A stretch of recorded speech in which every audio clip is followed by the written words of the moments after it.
오늘은 우리가 이제 레위기 4장 말씀을 함께 살펴보려고 합니다. 우리는 지금 레위기의 앞부분에서 특별히 하나님께서 이스라엘 백성들에게 알려주신 5가지 제사를 우리가 차례대로 살펴보고 있습니다. 여러분 그 제사가 뭐였죠? 번제, 소제, 화목제, 속죄제, 속건제. 요 앞에 우리가 지금까지 했던 것들을 간략하게 한번 되돌아보면 여러분 번제는 가장 기본 제사였어요. 그러니까 이스라엘 백성들이 항상 매일마다 드려야 되는 제사이기도 하고 모든 사람들 남녀노소 할 것 없이 모든 백성들이 다 하나님 앞에 드려야 되는 그 제사가 기본 제사가 번제였는데 여러분 그 번제는 예수 그리스도의 희생 그리고 그분의 순종을 상징하는 제사였어요. 그래서 여러분 결국 이 레위기에 나오는 모든 율법과 또 특별히 제사법 이런 그 규례들은 사실은 예수님의 대속과 전부 다 밀접한 관련이 있는 겁니다.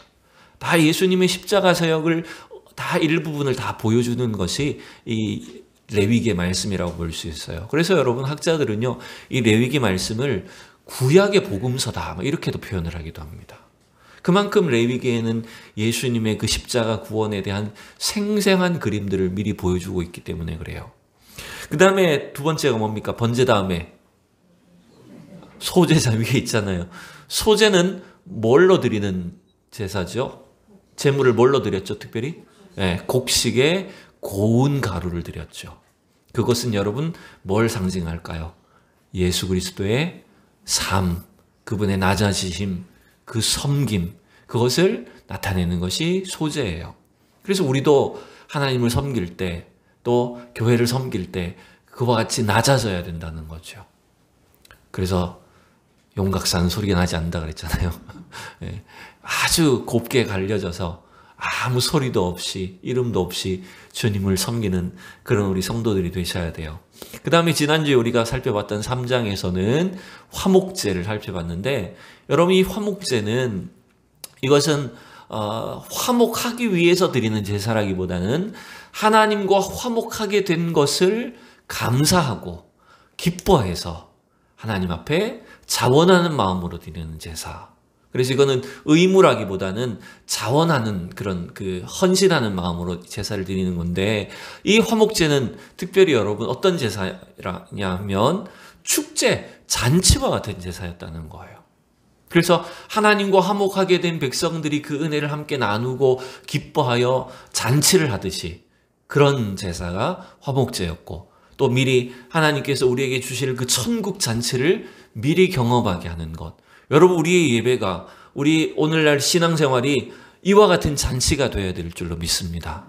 이게 우리가 지난주까지 살펴봤던 번제, 소제, 화목제까지의 내용이었어요. 이제 오늘은 속죄제를 살펴볼 것인데 여러분 이제 남은 이 2개의 제사 속죄제하고 5번째 속건제가 남았는데 이 2개의 제사는 우리가 이렇게 생각하시면 됩니다. 이 둘 다 죄사함과 관련된 제사예요. 비슷해요. 속죄제랑 속건제가 매우 유사한데 굳이 차이점을 설명한다고 한다면 이런 겁니다. 속죄제는 우리의 죄를 하나님 앞에 말 그대로 제물을 드려서 사함을 받는 제사라면 속건제는 이런 의미가 있어요.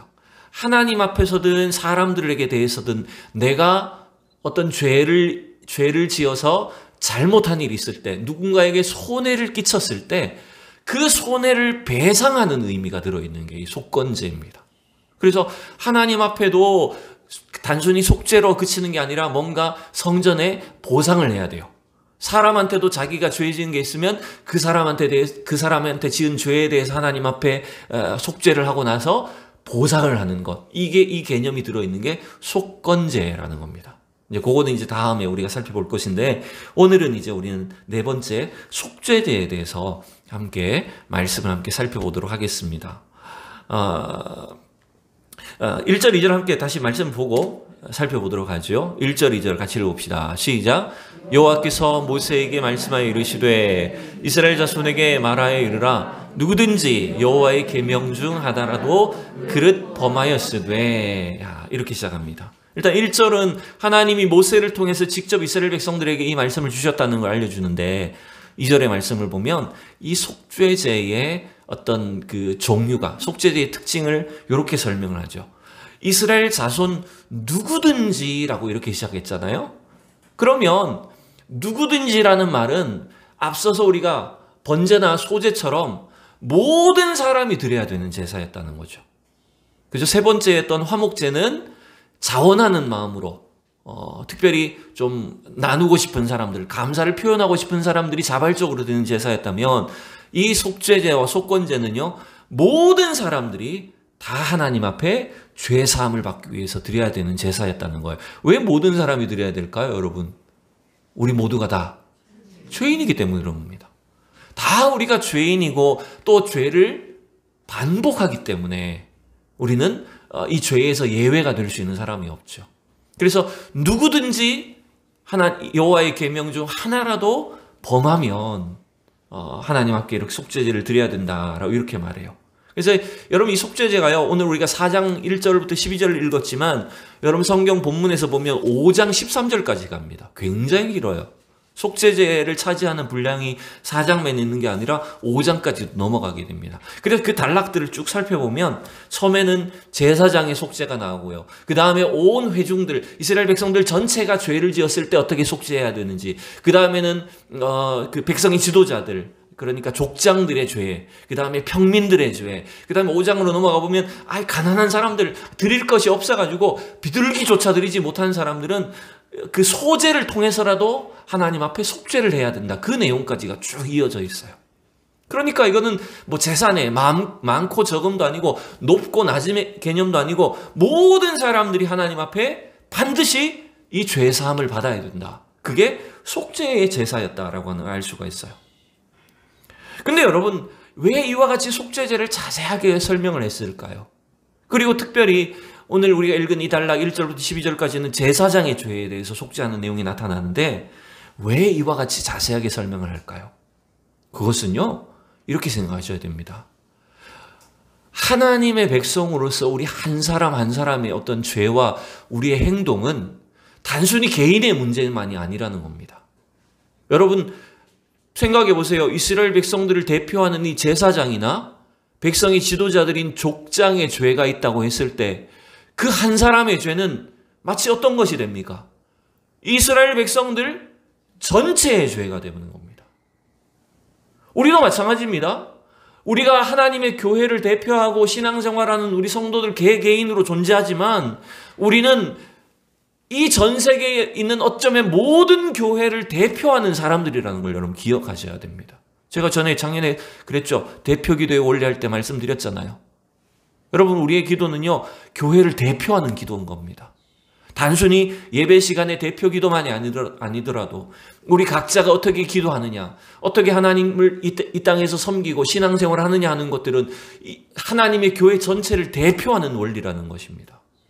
그러기에 여러분 이 한 사람 한 사람의 죄, 그 다음에 각 직분자들의 죄를 어떻게 하나님 앞에 사함을 받을까라고 하는 것은 이스라엘 백성들 전체의 거룩에 밀접한 영향력을 끼치는 거예요. 예를 들어 봅시다. 우리가 여호수아서에서 이스라엘 백성들이 여호수아와 함께 요단강을 건너가지고 가장 먼저 이긴 성읍이 뭡니까? 어느 성을 무너뜨렸어요? 여리고를 무너뜨렸잖아요. 엄청난 승리를 이루었죠. 그런데 여리고 성의 승리 뒤에 그만 조그만한 성 아이성 전투에서는 어떻게 됐어요? 대패를 해버렸어요. 원인이 뭐였죠? 누가 죄를 지었죠? 그렇죠. 여리고 성에서 하나님께서 금지하신 그 물건들을 아간이 훔쳤어요. 아무도 몰랐어요. 그런데 하나님 어떻게 처리하셨습니까? 그 아간 한 사람의 죄가 이스라엘 전체의 범죄와 같은 거예요. 그래서 하나님 무섭게 아간을 심판하셨고 그 죄에 대한 대가를 지불하게 하셨잖아요. 그래서 여러분 하나님은 이처럼 세심하게 지금 이스라엘 백성들의 죄를 상세하게 다루고 계시고 그 죄를 속하게 하시는 거예요. 자, 또 여기 지금 1, 2절의 설명이 좀 깁니다. 2절을 다시 한번 보시면 끝부분에 이런 구절이 나옵니다. 누구든지 여호와의 계명 중 하나라도 그릇 범하였으되 라고 되어 있어요. 여기서 그릇 범한다라고 하는 말은 우리말로 들을 때는 잘못했다 이런 말이죠. 그죠? 그릇했다. 그릇되게 했다. 이런 말이니까 뭔가 죄를 지었다 이런 개념으로 느껴지는데 약간 번역이 조금 정확한 의미는 아닙니다. 여기서 그릇 범했다라고 하는 단어는요, 이런 의미가 있어요. 이거는 실수로 부주의하게 라는 뜻입니다. 뭐라고요? 그렇죠. 실수로 부주의하게 죄를 범했다 이런 말이에요. 요게 2절에는 그릇 범하였다고 되어 있는데 여러분 성경을 가만히 보세요. 한번 성경책을 한번 보세요. 13절에 보세요. 13절에 보면 이스라엘의 온 회중이 똑같은데 여기도 보면 마지막에 보세요. 부지 중에 범하여 이런 구절 나오죠. 13절에. 또 22절에 보세요. 22절에 넘어가 보면 족장이 하나님의 여호와의 계명 중 하나라도 부지 중에 범하여. 27절에도 나오고요. 이렇게 계속 지금 이 속죄제의 죄 사함이 어떤 죄를 다루고 있는 거냐 하면 부지 중에 지은 죄. 이거 일부러 지은 죄가 아닙니다. 실수로 자기도 모르게 죄가 죄인 줄도 모르고 지은 죄를 이렇게 속죄해야 된다. 요 지금 제사인 거예요. 여러분 참 신기하죠? 우리가 느꼈을 때는 분명히 죄를 알고 뭔가 의도적으로 지은 죄에 대해서 이렇게 속죄제를 해야 될 것 같은데 오히려 속죄제는요, 부지중에 지은 죄. 자기도 모르고 죄가 죄인 줄도 모르고 지은 죄에 대해서 혹은 실수와 같은 것에 대해서 이처럼 속죄를 해야 된다고 가르쳐주는 거예요. 왜 그럴까요? 여러분 알고 지었다는 것은 의도적으로 지었다는 것은 여러분 이건 아간처럼 만약에 아간이 그렇게 했다면 아간처럼 심판의 대상이 되는 겁니다. 여러분 하나님은 물론 우리가 알든 모르든 모든 죄를 다 사하기를 원하십니다. 여러분 믿습니까? 한번 따라해 봅시다. 하나님은 내가 원하는 것보다 우리를 더 용서하기를 원하신다. 네. 우리가 용서받기 원하는 것보다 하나님은 우리를 더 용서하기를 원하십니다. 그런데 특별히 이스라엘 백성들에게 하나님은 지금 부지 중에 지은 죄, 의도하지 않고 실수로 지은 죄에 대해서 왜 이처럼 상세하게 속죄 제사를 말씀하시냐면 이것은 여러분 이 레위기의 율법과 규례들은요 구원받기 위해서입니까? 구원받은 자들을 위해서입니까? 헷갈리시죠 지금? 이 저녁에 지금 머리가 잘 안 돌아가요 지금, 그죠? 졸음이 올 시간이기 때문에 잘 생각해 보세요. 구약의 이 레위기뿐만 아니라 모세를 통해서 주신 이 율법의 말씀은 구원받기 위해서 주신 겁니까? 구원받은 백성을 위해 주신 것입니까? 왜 대답이 이렇게 헷갈리세요? 출애굽이 먼저예요? 율법이 먼저예요? 출애굽이 먼저잖아요. 출애굽은 바로 구원입니다. 어린 양 보혈을 통해서 유월절 어린 양의 피로 하나님이 이스라엘 백성들을 구원해 주신 거예요. 홍해를 통해서 그들을 세례를 주신 거예요. 구원받은 백성이란 말이에요. 그러니까 그 후에 주어진 율법은 구원을 위해서 준 게 아니라 그렇죠. 구원받은 이스라엘 백성들이 정결하게 살도록 주신 거잖아요. 그러니 여러분 이 속죄제도 죄를 사함으로 구원받기 위한 것이라기보다는 구원받은 이스라엘 백성들이 그들의 삶 속에서 혹시라도 모르게 지은 죄, 실수로 저지른 죄를 어떻게 해야 된다는 거예요? 하나님 앞에 속죄해야 된다는 거예요. 회개하고 용서받아야 된다는 거예요. 여러분 믿습니까? 그래서 오늘날도 여러분 가끔 이상한 우리 동네 근처도 있습니다. 이상한 교회, 이상한 교단 중에 예수 믿으면 더 이상 뭡니까? 회개하면 안 된다 이렇게 가르치는 이상한 데 있어요. 그죠? 여러분 회개하면 아직 구원 못 받은 거다 이렇게 가르칩니다. 저기 있잖아요. 보성초등학교 옆에 가면 그 뒤에 가면 구원파라고. 네. 여러분 그 교단은요. 그 사람들은 예수 믿는다고 하면서 회개 기도한다는 것은 아직 죄 사함 못 받은 거다. 구원 못 받은 거다. 이렇게 가르쳐 버립니다. 여러분 그게 맞아요? 아니잖아요. 주님이 오늘 이스라엘 백성들에게 이 속죄제를 알려주신 것은 이들이 구원 못 받았기 때문이 아니라 구원받은 백성으로 이 땅을 살고 있는데 구원받았지만 그 이후에도 죄 지어요, 안 지어요? 실수해요, 안 해요? 나도 모르게 실수한단 말이에요. 죄인 줄도 모르고 죄를 지을 때가 있단 말입니다. 그러한 죄까지도 하나님은 다 속하기를 원하셨어요. 왜 그럴까요? 여러분 그 이유를 한번 생각해 봅시다. 왜 하나님은 이렇게 우리가 모르고 지은 죄까지도 다 속하기를 원하실까요? 죄 하나라도 있으면, 여러분 다 꼬투리 하나라도 있으면 다 하나님께서 심판하시려고 그러신 걸까요? 여러분, 하나님께서 왜 이런 상세한 속죄제의 규례를 주셨냐면 다름이 아니고 하나님과 우리 사이에 아무런 담이 없게 하기 위하십니다. 즉 우리가 하나님의 자녀, 하나님 백성이 되었는데 하나님과 끝까지 교제하고 원활하게 소통이 이루어질 수 있도록, 우리 원래 교회 표처럼 하나님과 동행하는데 막히는 일이 없도록 하기 위해서 이러한 속죄제를 허락해 주신 거예요. 여러분 믿습니까? 제가 전에 그런 말씀 많이 드렸잖아요. 제가 부모님 지갑에 어릴 때 손을 떼거나 나쁜 짓을 하거나, 여러분 그러면 부모님 얼굴 쳐다볼 수 있어요, 없어요? 못 쳐다봐요. 제가 옛날에 불낸 이야기도 했잖아요. 불내고 나서 얼마나 마음이 쫄았는지. 막 나를 뭐라 할까봐. 내가 의도적으로 한 것이 아님에도 불구하고, 여러분 이게 우리가 하나님 앞에 죄를 범하게 되면 뭐가 문제가 생긴지 아십니까? 하나님의 백성들인 우리가 뭔가 실수하고 죄를 저지르게 되면 관계에 문제가 생기는 게 아니에요. 교통에 문제가 생겨요. 교제에 문제가 생기는 거예요. 기도가 잘 될까요? 안 될까요? 안 되죠, 당연히. 그런 모든 이 교제의 문제를 해결하기 위해서, 즉 하나님은 우리와 항상 동행하기를 원하시는 분이십니다. 여러분 믿습니까? 하나님 우리와 동행하기를 원하세요. 함께하기를 원하세요. 그 온전한 교제와 동행이 있기 위해서는 뭐가 해결이 돼야 돼요? 죄 문제가 해결이 되는 거예요.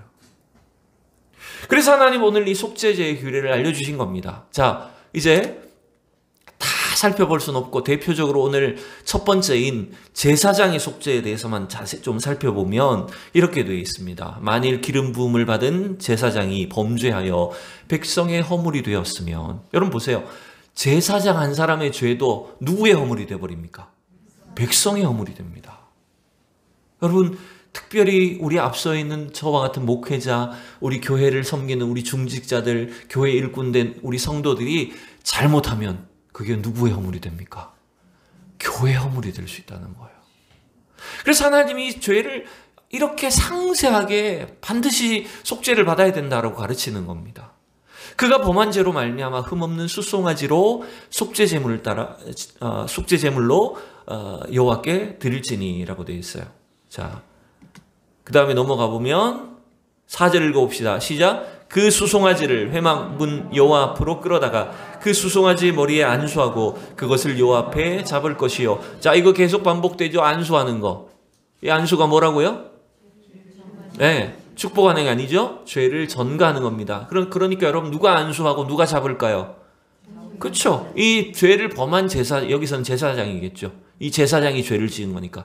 죄를 범한 이 당사자가 자기의 죄를 전가하는 겁니다. 이건 전가는 떠넘긴다는 게 아니라 내 죄를 인정하는 거예요. 하나님, 내가 죽어야 되는데 오늘 이 양을, 이 수송아지를 하나님께 드립니다. 내가 죽습니다. 이렇게 하는 거예요. 그래서 이 수송아지를 잡아요. 자, 그 다음에 보시면 좀 독특한 게 5절 6절에 보면 이렇게 되어 있죠. 기름 부음을 받은 제사장은 그 수송아지의 피를 가지고 회막에 들어가서 어떻게 해요? 그 제사장이 손가락에 그 피를 찍어 여호와 성소 이장 앞에 7번 뿌릴 것이며, 그 다음에 또 피에 관련된 게 많이 나옵니다. 피를 회막 안에서 향단 뿔에 바르고 수송아지의 피를 또 그 번제단 밑에 쏟으라 이렇게 돼 있어.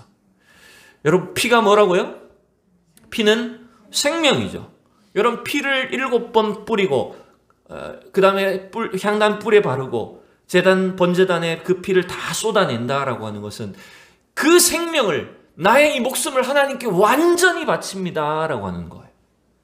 나는 하나님 주님 앞에 이 죄로 인하여 철저히 죽은 목숨입니다 라고 하는 것을 고백하는 겁니다.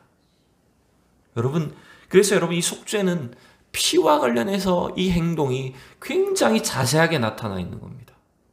여러분, 우리도 예수 그리스도의 보혈로 죄 사함 받았고, 또한 우리가 이 땅에 하나님 자녀로 이 땅에 살아가는 동안 끊임없이 우리 속에 오염되고 죄로 인하여서 우리가 넘어질 때, 그때마다 주님의 십자가 보혈 앞에 나가야 되는 줄로 믿습니다.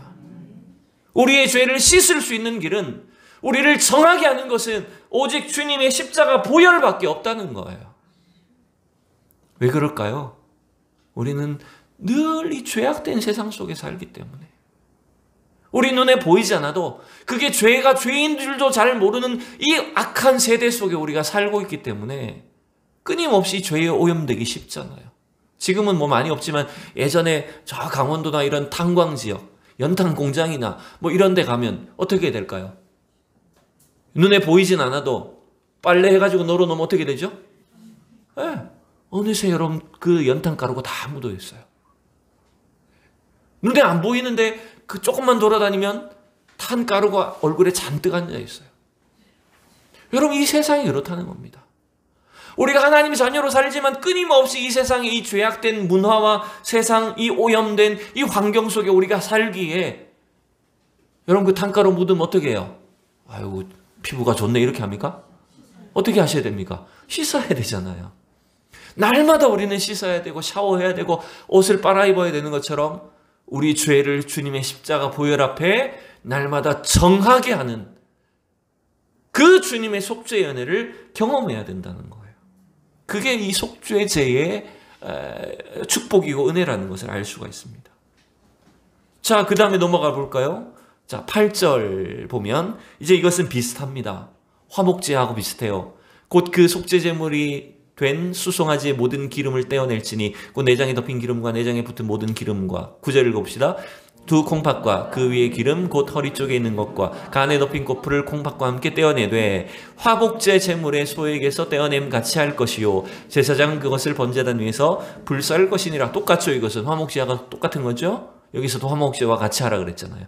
여러분, 이 내장의 기름, 콩팥, 간, 여러분 이런 것들이 의미하는 것이 뭐라 그랬습니까? 화목제에서 아이고 몸에 안 좋은 거, 그렇지, 반대라 그랬죠. 가장 좋은 거.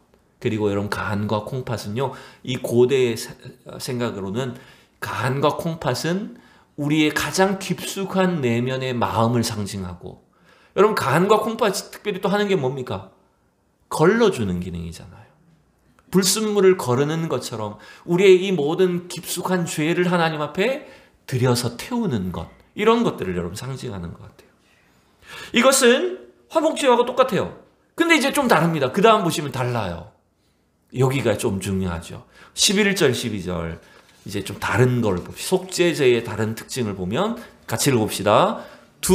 그 수송아지의 가죽과 그 모든 고기와 그것의 머리와 정강이와 내장과 똥, 곧 그 송아지의 전체를 진영 바깥 재 버리는 곳인 정결한 곳으로 가져다가 불로 나무 위에서 사르되 곧 재 버리는 곳에서 불사를 지니라. 여러분, 이게 지금 속죄제는 여기서 다른 특징이 나왔어요.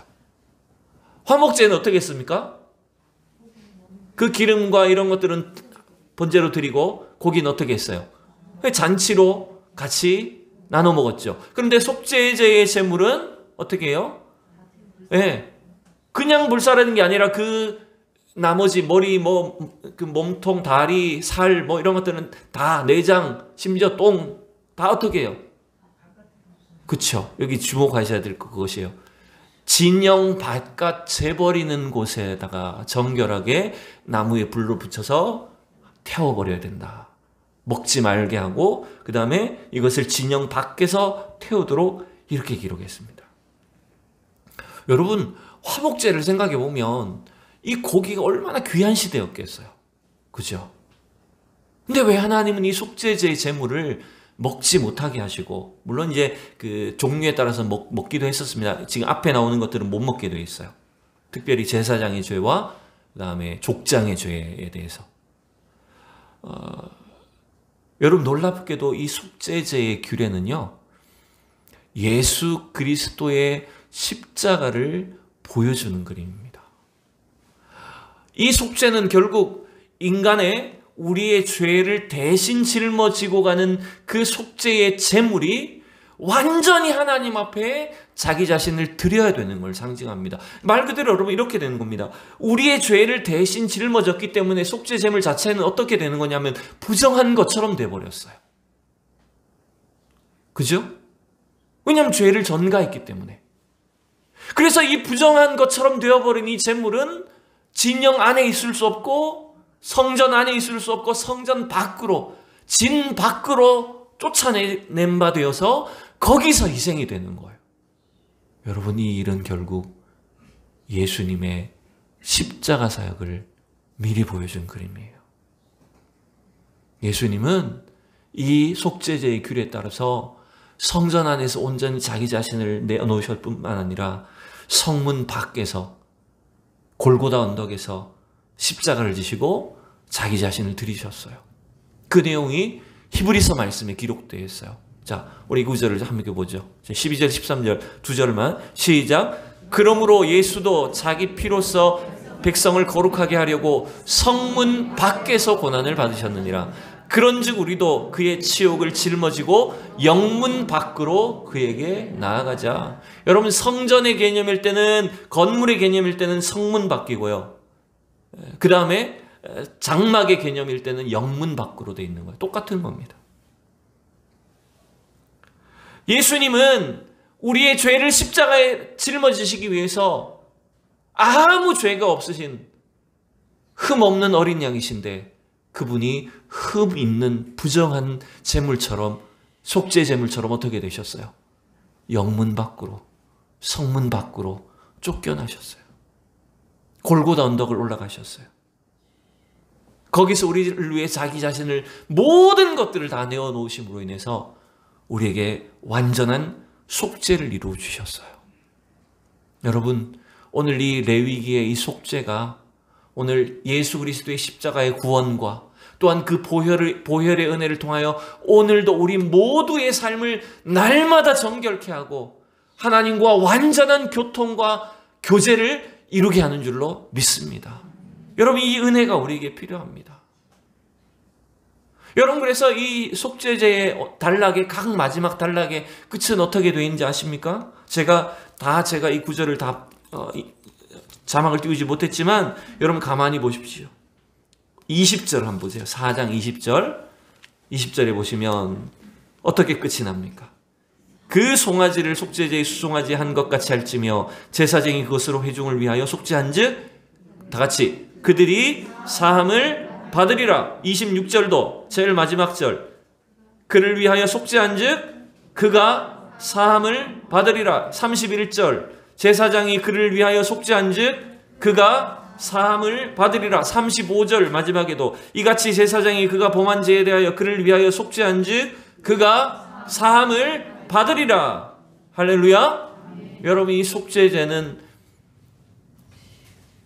한 번의 단회적인 사건으로 제사를 드린 사람의 죄를 사하는 것이었지만 그가 사함을 받으리라는 이 예언처럼 결국 예수 그리스도의 십자가 보혈을 인하여서 우리에게 이루어 주실 그 완전한 속죄 사역에 대한 약속인 것입니다, 여러분.